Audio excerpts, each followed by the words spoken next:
Dr. Jonas Catunda, cirurgião de cabeça e pescoço, começando mais um Casos da Semana. Estou voltando aqui num consultório que eu atendo nas segundas pela manhã. Vou comentar um pouco dos pacientes que eu atendi sábado passado, né? Na semana atendi diversos pacientes, né? Mas os casos de sábado foram mais interessantes para relatar aqui, porque alguns foram bem marcantes, né? Então, é um quadro aqui desse canal. Eu tentei até fazer ele ao vivo, mas eu decidi gravar dessa forma mesmo, eu dirigindo, que acaba aproveitando o tempo, né? Tentando deixar esses vídeos semanalmente. Todo sábado vou postar sobre os casos que eu atendi ou casos que eu operei, casos que têm relevância em comentar, porque você acaba aprendendo pela semelhança, se for o seu caso, né? Então, dos casos que eu atendi sábado, um dos que me chamou muita atenção foi de uma senhora de 74 anos que trouxe todos os papéis desde 2013, sendo encaminhada para o SUS para fazer a cirurgia de bócio mergulhante e nada de conseguir a cirurgia. Já foi atendido em todos os hospitais praticamente do SUS, de cabeça e pescoço, e sempre sendo solicitados mais exames, e os exames ficando velhos, se vencendo, e na hora de fazer a cirurgia diz que o hospital não tem estrutura, encaminha para outro hospital. Então a paciente constantemente, né, levando porta na cara, e o problema piorando ao ponto de, quando eu atendi, ela já me relatou ter um cansaço constante, principalmente à noite, e quando a gente vê os exames de imagem, uma tireoide, o tamanho de uma manga dentro do tórax. O caso dessa senhora, a parte cervical do bócio praticamente não existia mais. Deixa eu até travar aqui a porta, que a gente está em Fortaleza, que é perigoso, né? Então a parte cervical do bócio já não existia. Era praticamente o bócio torácico, todo dentro do tórax. Então ela veio para mim, né? E vendo que o caso não é mais tanto com o cirurgião de cabeça e pescoço, o que é que eu tentei ajudar essa paciente? Entrei em contato com um colega meu, cirurgião torácico, né? Para pedir a opinião dele, qual era a melhor forma de conseguir tratamento para essa paciente pelo SUS. Então em Fortaleza nós temos um hospital que é referência para os cirurgiões torácicos, que é o Hospital de Messejana, também é chamado de Hospital do Coração, acaba sendo a referência para doenças do coração e do pulmão. Então ele me deu a orientação que era possível conseguir essa cirurgia por lá, inclusive deu um caminho até um pouco mais fácil, já que a paciente era quase que uma urgência, poderia até chegar lá pela emergência e ser atendida, né? Então parece que vai dar certo, né? Encaminha a paciente para ele e vamos torcer para que consiga resolver. Mas o bócio mergulhante é um problema que ele costuma ter indicação de cirurgia na maioria dos casos, porque ele pode crescer cada vez mais, apesar de ser benigno, a complexidade da cirurgia vai aumentando, porque quanto mais profundo, quanto mais mergulha o bócio, a gente fala mergulha, porque ele desce e vai entrando para dentro do tórax. Esse bócio mergulhante, ele pode comprimir a traqueia e causar dificuldade de respirar, como era dessa paciente, pode comprimir o esôfago e dificultar na hora de engolir, que essa paciente também tinha um alto grau de entalo, a paciente estava emagrecendo, perdendo peso. Nessa paciente, ela não trouxe exames recentes para a gente ver a parte hormonal, mas é capaz até de uma tireoide tão grande assim produzir muitos hormônios, causando hipertireoidismo. Já vi muitos casos de bócio mergulhante e hipertireoidismo, e em alguns casos de bócio mergulhante é possível a doença ser maligna. O bócio de tanto tempo, só ajeitando aqui que eu acho que está entortando o microfone. De tanto tempo, né, o bócio pode sofrer mutações e se tornar um bócio maligno, que é ainda mais complexo de resolver. Mas é aquela coisa, a cirurgia é arriscada, a paciente pode morrer na cirurgia? Pode. Mas se não fizer a cirurgia, qual é o tratamento que ela tem? Nenhum, né? Então é um risco que a família toda tem que estar ciente de ter uma complicação e inclusive não conseguir sobreviver à cirurgia, mas sem a cirurgia ela não vai, né, ter uma boa qualidade de vida. Então, fazendo tudo da forma como tem que ser feito, todo o preparo, é capaz de conseguir operar e ficar bem, né? Mas esse caso me marcou pelo descaso, né? É revoltante isso, a paciente só sendo adiado o tratamento, né? Se a paciente tivesse feito isso, estava errado, realmente, a pessoa tem que se cuidar, mas a pessoa tentando, tem lá papéis de todos os anos, 2013, 2014, 2015, vários exames, e os exames todos particulares, feitos pela família, né? Que infelizmente fazia os exames, chegava no médico, acabava não resolvendo e ia para o próximo. Então, esse foi um dos casos.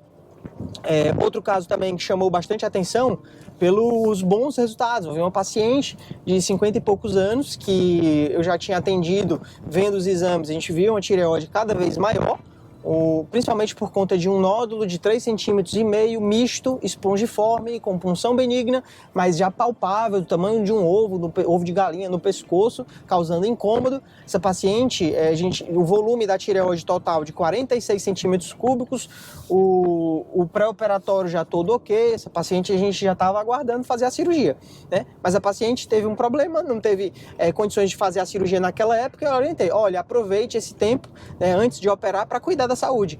Comece a fazer atividade física, mude sua alimentação, comece a se alimentar de uma forma mais saudável, né, se cuide, né? Já que você tem tempo para se operar, né, você vai deixar a cirurgia para mais para frente quando as coisas melhorarem, né? Então ela fez tudo isso, fez até mais radical, né? Cortou inclusive carboidratos de uma forma bem radical, conseguiu emagrecer bastante, começou a fazer atividade física e o resultado, para minha surpresa, a tireoide foi regredindo ao longo desses 6 meses que ela estava, né, aguardando, né? Então ela veio para mim já esperando o dia para marcarmos a cirurgia. Mas quando analisei o exame de ultrassom novo que ela trouxe, a tireoide, que tinha 46 centímetros cúbicos, regrediu para 16 centímetros cúbicos, próximo do normal, que é 15. O nódulo, que era 3,5 centímetros, regrediu para 2,3 centímetros, né, no maior diâmetro, e os outros diâmetros para 1,3. Então, quer dizer, o nódulo que era gordão, grande, visível e palpável, já não era mais palpável. A parte líquida do nódulo misto, que era a boa parte do conteúdo, foi reabsorvido pela tireoide. A tireoide consumiu tudo que tinha lá para ser consumido e, resultado, né, a paciente não é mais cirúrgico. O caso agora é só acompanhar esses nódulos de aspecto benigno, né? Então, aqui é um conselho, eu sempre dou para os pacientes, né? Às vezes as doenças da tireoide, elas podem ter aparecido simplesmente por conta de hábitos de vida inadequados, sedentarismo, estresse, obesidade, ansiedade, alimentação desregrada, com muita caloria, com muita gordura, muita comida industrializada. Então, não existe um alimento que vá proibir a sua tireoide, como diversos vídeos aqui no YouTube falam um monte de baboseira, mas existem hábitos de vida que podem ser prejudiciais. Então, quanto mais saudável você tiver, pode ser que tenha uma boa resposta como a dessa paciente, que a tireoide regrediu, né? Então, um caso bem interessante, marcante, porque eu já havia visto bócio regredir associado à doença hormonal, como nesse mesmo dia eu também atendi uma senhora que a tireoide dela, uma senhora de quase 80 anos, mas bem ativa, Dona Maria, que o hipotireoidismo dela foi sendo cada vez mais bem controlado, o exame de TSH cada vez mais ajustado, a tireoide foi regredindo, mas era uma tireoide com aumento difuso. Toda a tireoide grande, principalmente de um lado, foi diminuindo de tamanho à medida que o hipotireoidismo foi sendo compensado. Então o bócio no hipo e hipertireoidismo, quando a gente controla a parte hormonal, tende a regredir, principalmente ao longo do envelhecimento na Hashimoto. No tireoidite de Hashimoto, a tireoide ela pode ter um período de crescimento por conta do TSH alto e por conta do anti-TPO alto, mas quando ela inflama demais e perde a função, ela atrofia, e aí realmente diminui de tamanho, tá? Então, 2 casos, né, de bócios que regrediram, mas um chamou a atenção porque a paciente não tinha Hashimoto e era só nódulos mistos, espongiformes de aspecto benigno que regrediram. Outro caso que chamou a atenção, que vale a pena ser comentado, né, uma paciente que foi operado por outro cirurgião, até um professor meu, uma excelente cirurgia, mal dá para ver a cicatriz de resultado tão bom, foi uma cirurgia parcial, é uma moça jovem, hoje com 25, operou, ela tinha menos de 15 anos, e desde então estava usando o Puran, a levotiroxina de 25 microgramas. Então, na última consulta, né, vendo que a tireoide que sobrou estava totalmente saudável e que o exame de TSH estava num valor muito bom, né, eu questionei a paciente se ela não queria fazer um teste para tirar esse Puran, porque a tireoide que sobrou, ela tinha um aspecto totalmente saudável, poderia dar conta do recado sem a necessidade dessa reposição hormonal, que já era uma dose muito baixa. E aí fizemos o teste terapêutico. A maioria dos pacientes que faz a cirurgia parcial, nos primeiros meses, é comum o TSH ficar acima da média e alguns médicos, numa pressa, já iniciam a medicação. Eu costumo esperar um pouco, né, ver se o paciente vai ter sintomas de hipotireoidismo nesse período. Se o paciente realmente tem sinais de que a metade da tireoide não está dando conta, a gente não tem o que fazer, né? Pode já iniciar a medicação. Mas se o paciente está bem, tolerou bem, não chegou a ter sintomas de hipo, é possível deixar esse TSH um pouco alto, porque o TSH ele vai estimular a metade que sobrou a pegar no tranco, né? Eu até escutei essa expressão de um paciente hoje, vai pegar no tranco e pode ser que ele consiga, né, fazer com que a metade que sobrou produza hormônio suficiente e essa pessoa que fez a parcial não precise ficar nessa reposição. Então, essa paciente, suspendemos a medicação, o TSH dela estava 3, 2 meses depois, né, vi novamente, o TSH subiu para 4,5, ainda dentro do normal, mas sem nenhum sintoma. Mas a grande vantagem é sem nenhum, né, sintoma de hipo e sem nenhum remédio. Então foi possível deixar essa paciente dar parcial sem nenhum remédio. E agora o acompanhamento dela, eu até orientei, seria possível fazer bianual, porque é uma paciente que operou por doença benigna, não tem nenhum nódulo na metade que sobrou, não tem hipotireoidismo, não teve rouquidão, não teve nenhuma complicação da cirurgia. A única consequência foi só uma marquinha, que a maioria das pessoas nem sabe que aquilo é uma cicatriz, de tão bonito que ficou o resultado. Então um resultado excelente, como é o esperado, como é o desejo de todo cirurgião, que é o nosso objetivo, é deixar o paciente igual ou até melhor do que ele chegou, né? Resultados ótimos. Outro caso, né, eu vou dirigindo e vou contando os casos até chegar em casa, né? Então chegou em casa, eu realmente tenho que encerrar o vídeo, mas ainda falta aqui alguns minutos.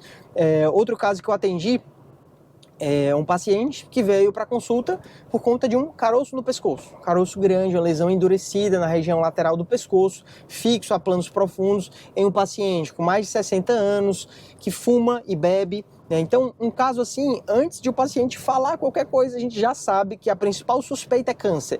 O câncer de cabeça e pescoço, ele é mais comum em pessoas que fumam e bebem, e quando tem um caroço daquele tamanho, mais de 3 centímetros, a principal hipótese disparado é realmente metástase de um câncer da região, que pode ser da boca, da garganta, né, da faringe, da laringe ou até de tireoide, mas as principais hipóteses são essas relacionadas ao cigarro. Então o paciente disse que não tinha nada, não sentia nenhuma dificuldade de engolir, não tinha nenhum entalo, que o problema era só aqui, que já tinha ido no farmacêutico, tomado um bezetacil, que não tinha resolvido, por isso que ele, bem revoltado o senhor, sabe?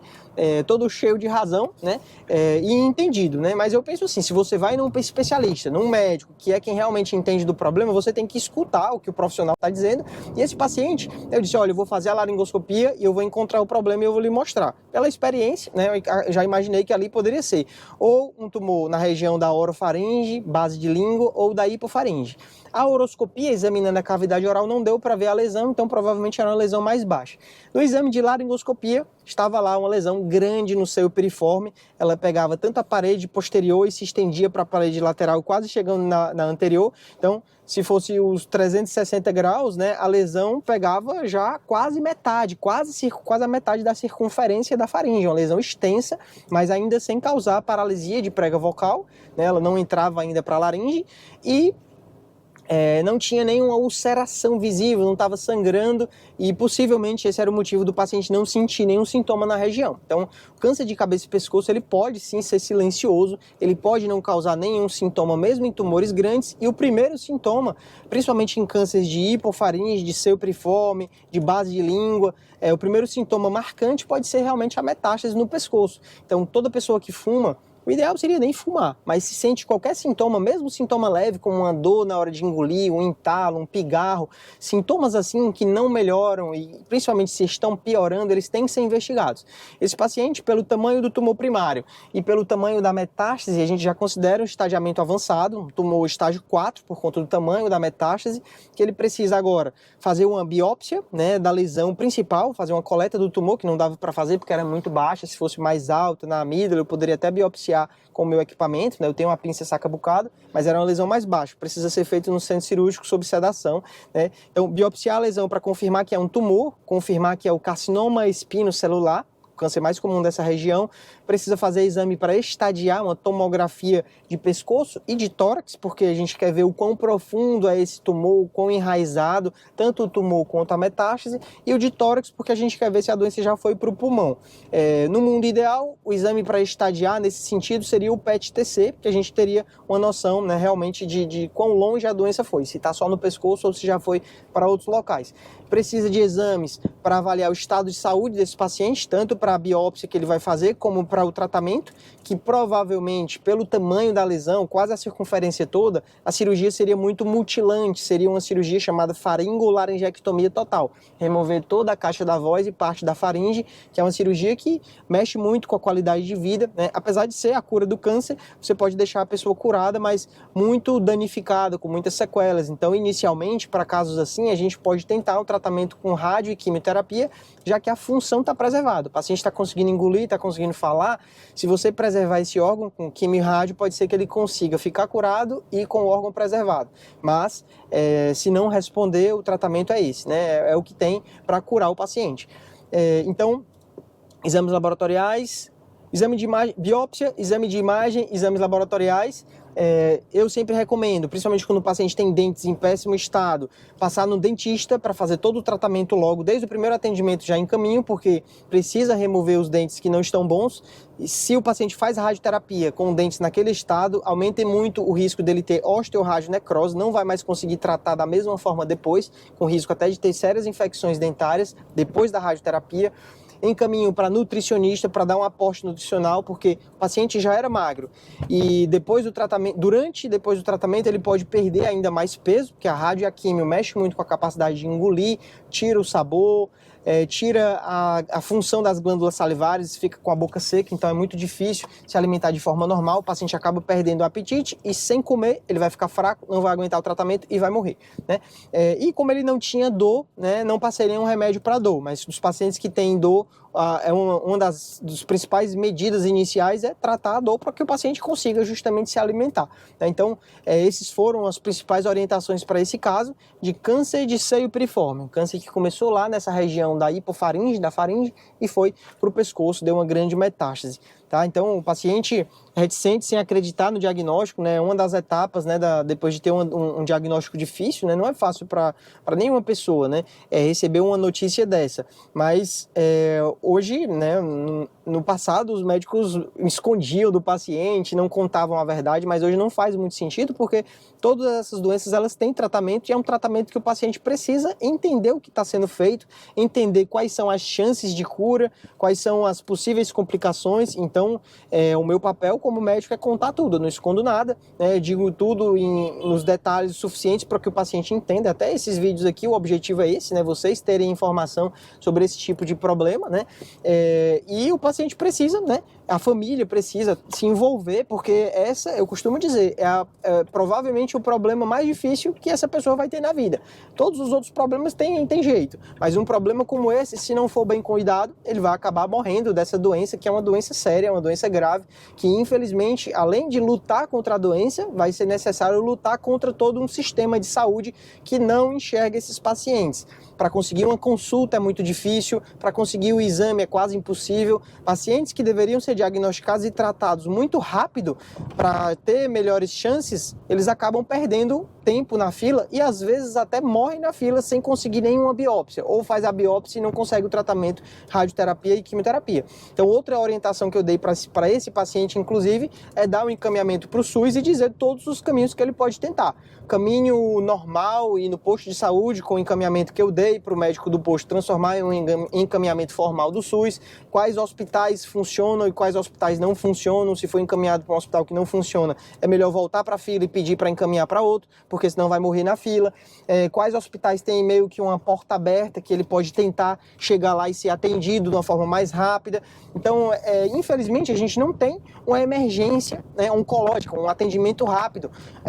O câncer é igual a outras doenças, como, por exemplo, um AVC. Um AVC existe algo chamado de janela, que são as 6 primeiras horas. Se o paciente receber o tratamento naquele período ali, ele consegue escapar e ficar vivo. O câncer também tem deveria ter essa prioridade, né? Se você perde aqueles meses ali, né, o tumor, que era um T1, pode virar um T4. Então você vai gastar muito mais e o paciente pode ser que nem escape.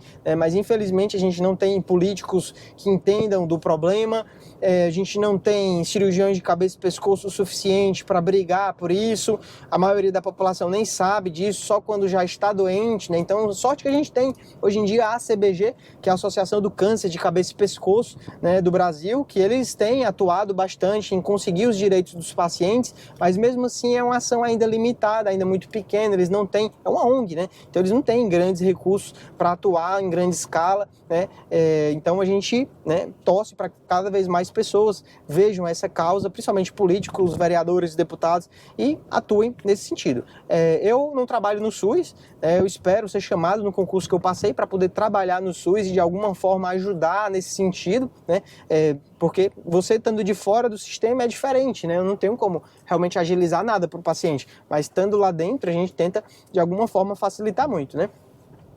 Estou quase chegando em casa já, deixa eu ver algum caso a mais relevante. Foram muitos pacientes que eu atendi 32 pacientes, né? Acho que é isso, eu vou encerrar por aqui, né? Depois desse, eu me desconcentrei, um desabafo aqui sobre a forma como o paciente de cabeça e pescoço é tratado, né? Mas é isso, espero ter ajudado com essas informações, né? Fiquem em paz. Vídeos aqui no meu canal, né? No YouTube, segunda, terça e quarta ao vivo, e aos sábados os casos da semana. No Instagram entro ao vivo nas sextas, no TikTok entro ao vivo nas quintas, sempre nesse horário de 19 horas. Aqui na descrição, deixando informações sobre atendimento comigo, sobre o meu site, como conseguir mais informação.